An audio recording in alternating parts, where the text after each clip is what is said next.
Hi hello welcome.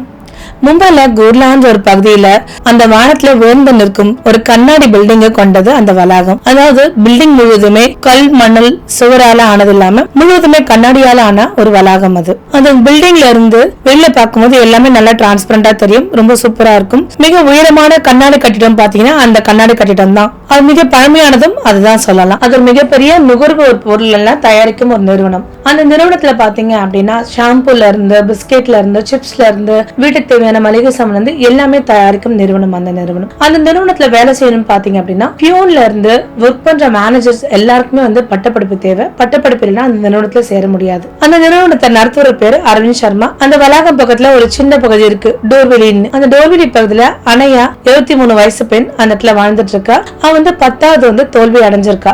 10வது தோல்வி அடைஞ்சிருக்கா. ஆனா அவ ஒரு விஷயம் பார்த்தா அப்படின்னா ரொம்ப உன்னிப்பா கவனிப்பா. ஒரு சின்ன சின்ன விஷயங்களும் உன் கண்ணுல உன்னிப்பா இருக்கும். கழுக கண்ணு மாதிரி உன் கண்ணுல எல்லாம் படுது அப்படின்னு நம்ம சொல்லுவோம் இல்லையா, அந்த மாதிரி அவளுடைய கண்ணுல ஒரு சின்ன சின்ன விஷயங்களும் அவ்வளவு அழகா தெரியும். அவ ஒரு விஷயத்த பார்த்தானா அவ அவ்வளவு உள்நோக்கி அந்த விஷயத்த பாப்பா. சில வருடங்களுக்கு முன்பு என்ன பண்றாரு, அவ அப்பா இறந்துடுறாரு. அவளுக்கு வயது 23 ஆகுது. தன் அம்மா தன் பிழைப்புக்காக என்ன பண்றாங்க, ஒரு தேநீர் கடை வச்சிருக்காங்க. அந்த தேநீர் கடையில அவ வேலை செஞ்சுட்டு இருக்கா. அதாவது அந்த தேநீர் கடையில உள்ள வருமானம் மூலமா என்ன பண்ணலாம், 2 வேளை சாப்பிடலாம், அந்த அளவுக்கு வருமானம் இருக்கு. அம்மாவும் பெண்ணும் அந்த தேநீர் கடையை நல்லபடியா நடத்திட்டே வராங்க. சில நாட்களுக்கு முன்னாடி என்ன ஆகுதுன்னா, அன்னையோட அம்மாவுக்கு நெஞ்சு வலி வந்துருது.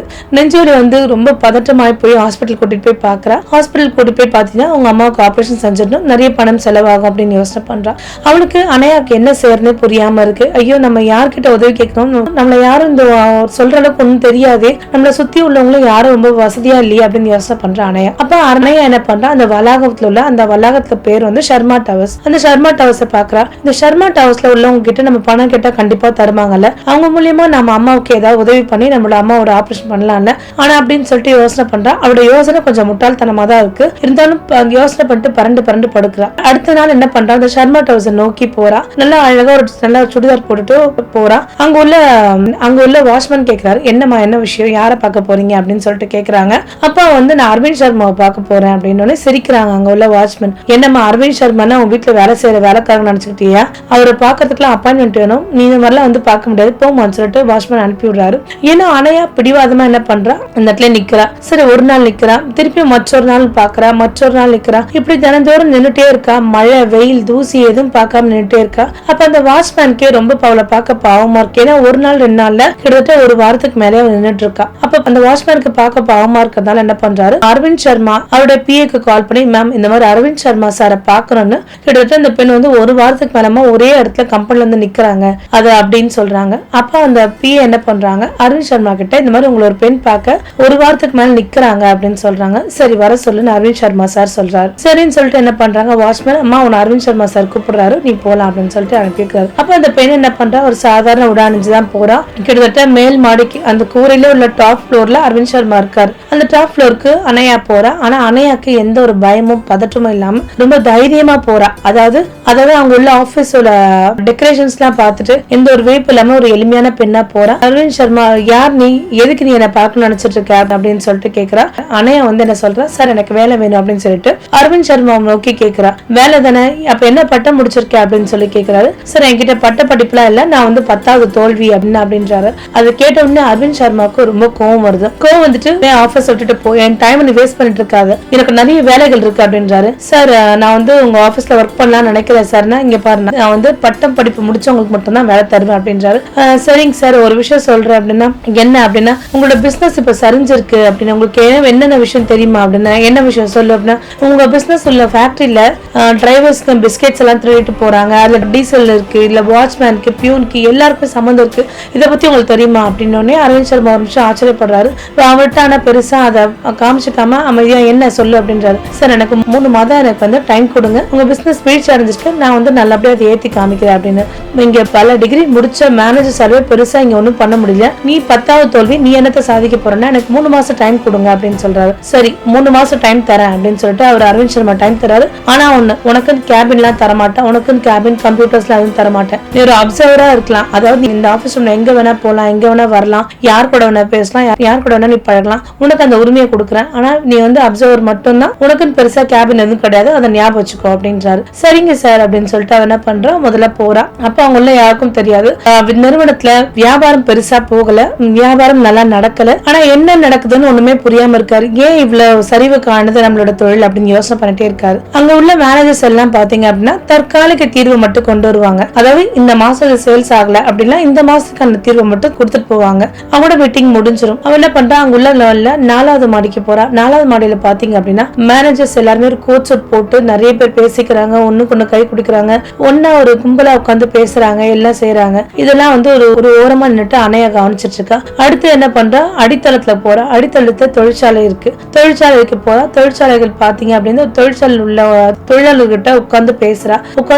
அவங்களுக்கு இந்த தொழில எப்படி பிடிச்சிருக்கா, என்ன எப்படி செஞ்சிட்டு இருக்கீங்க எல்லாத்தையும் விசாரிக்கிறா. விசாரிக்கும் போது தொழிலாளர்கள் சொல்றாங்க, இந்த மிஷின்ஸ் எல்லாம் வாங்கி ரொம்ப நாள் ஆச்சு, ரொம்ப பழமையான மிஷின், வருஷம் எங்களோட ஓனர் இந்த மிஷின்ஸ் வாங்குறதுக்கு பட்ஜெட்ல ஒதுக்குறாங்க. ஏன்னா இங்க உள்ள மேனேஜர்ஸ் யாருமே இந்த மிஷின்ஸ் எதுவுமே வாங்க மாட்டாங்க அப்படின்னு சொல்லிட்டு இருக்காங்க. அது எல்லாமே உட்காந்து கேட்டுட்டு இருக்கா. கேட்டுட்டு மறுநாள் என்ன பண்றாங்க, இந்த பிசினஸ் வீழ்ச்சி அடைஞ்சிருக்கு, என்ன காரணம் யோசனை பண்ணிட்டே இருக்கா. இதுல நம்ம எப்படியாவது இந்த 3 மாத காலத்துக்குள்ள இந்த பிசினஸ் நம்ம எப்படியாவது நல்ல ஒரு வளர்ச்சி கொண்டு போகணும் அப்படின்னு நினைக்கிறா. கண்டிப்பா என்னால முடியும் அப்படின்னு ஒரு நம்பிக்கையில அவ யோசனை பண்ணிட்டே இருக்கா. யோசனை பண்ணிட்டே இருக்கும்போது என்ன பண்றா அப்படின்னா, அங்க உள்ள சின்ன சின்ன கடைகள், அந்த ஏரியா பக்கத்துல உள்ள சின்ன சின்ன கடைகள்லாம் போற. அந்த கடை உள்ள ராஜா பிஸ்கெட்ஸ் இருக்கா அப்படின்னு சொல்லிட்டு அந்த கடைக்காரங்க கிட்ட எல்லாம் கேக்குறாங்க. ராஜா பிஸ்கெட்டாமா, அது தரமும் நல்லால, விலையும் அதிகமா இருக்குமா அப்படின்னு சொல்றாங்க. அனையா பிஸ்கெட்னு ஒரு பிஸ்கெட் இருக்குமா, தரமும் நல்லா இருக்கு, விலையும் கம்மியா இருக்கு அப்படின்னு சொல்றாங்க. அவர் என்ன பண்றா, அந்த 2 பிஸ்கெட்டுமே வீட்டுல வாங்கிட்டு வந்து சாப்பிடுறா. வீட்டுல வந்து சாப்பிட்டுட்டு பாத்தீங்க அப்படின்னா அந்த பிஸ்கெட் காட்டிலும் இது கொஞ்சம் டேஸ்ட் வைஸ் கம்மியா தான் இருக்கு, விலையும் அதிகமா தான் இருக்கு அப்படின்னு நினைக்கிறா. சரி, மறுநாள் என்ன பண்றா, போர்ட் மீட்டிங் நடக்குது. போர்ட் மீட்டிங் நடக்கும்போது அவங்க உள்ள நிறைய மேனேஜர்ஸ் எல்லாருமே என்ன பண்றாங்க, அந்த மீட்டிங்க்கு வராங்க. இப்ப என்ன பண்றாங்க, யார் இந்த பெண் அப்படின்னு சொல்லிட்டு சொல்றாங்க. 10வது தான் படிச்சிருக்காங்க இவங்க, நான் ஒரு அப்சர்வரா ஜாயின் பண்ணிருக்காங்க அப்படின்றா.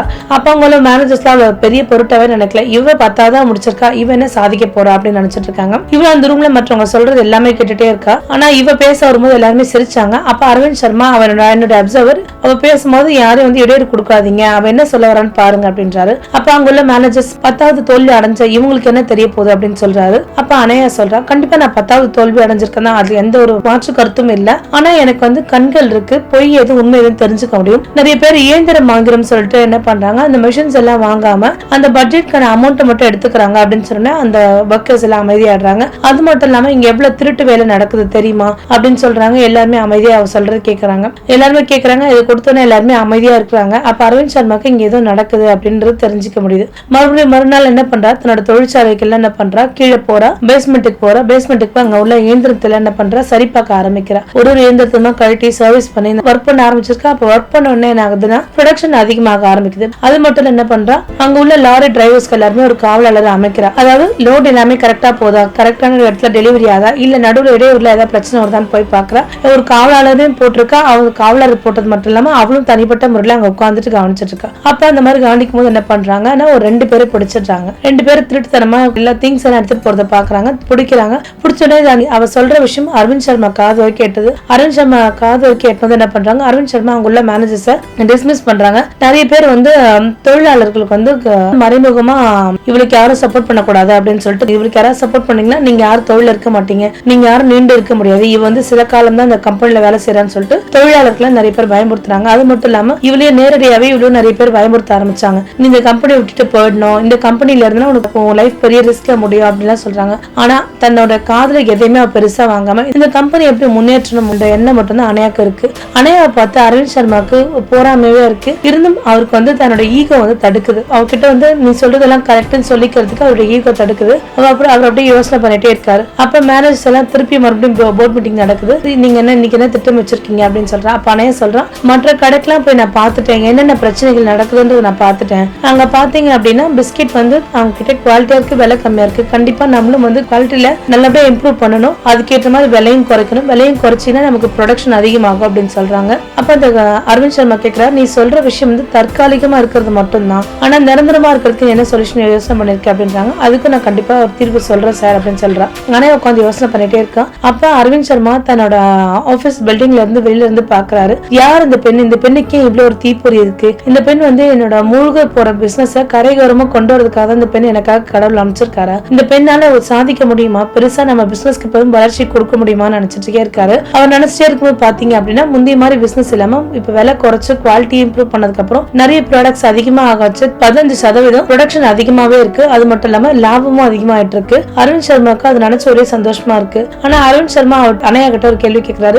நிரந்தரமாகிறதுக்கு என்ன வழி அப்படின்னு சொல்லிட்டு அடுத்த டைம் கேட்கிறாரு. அதுக்கு அவர் சொல்றாரு, கண்டிப்பா சார், நிரந்தரமாகிறதுக்கு நான் ஒரு வழி சொல்றேன். இது என்ன அப்படின்னா, நம்ம வந்து இடைத்தரகர் வச்சிருக்கோம். ஒரு பொருள் போய் நம்ம ஃபேக்டரியில இருந்து தயாரிச்சு நடுவுல போய் கடைக்காரர் செய்யறதுக்கு இடைத்தரகர் வச்சிருக்கோம். இடைத்தரகர்னால என்ன ஆகுதுன்னா, அந்த பொருள் போய் அவங்க கைக்கு டெலிவரி ஆகிறதுக்கு குறிப்பிட்ட சமயத்துல போய் டெலிவரி ஆகாம நாட்கள் அதிகமா எடுக்குது. நாட்கள் அதிகமா எடுத்தோடனே என்ன பண்றாங்க, நம்மளோட போட்டியாளர் இருக்காங்களே அவங்களுக்கு ஒரு வாய்ப்பு அமைஞ்சிருது. அதனால என்னன்னா, அவங்க பொருள் ஆர்டர் பண்ண உடனே அவங்க கைக்கு சீக்கிரமா வர மாதிரி இடைத்தரகர் இல்லாம நம்மளே நேரடியா கடைக்காரர் செய்யறதுக்கு இது பண்ணலாம் சார் அப்படின்றாங்க.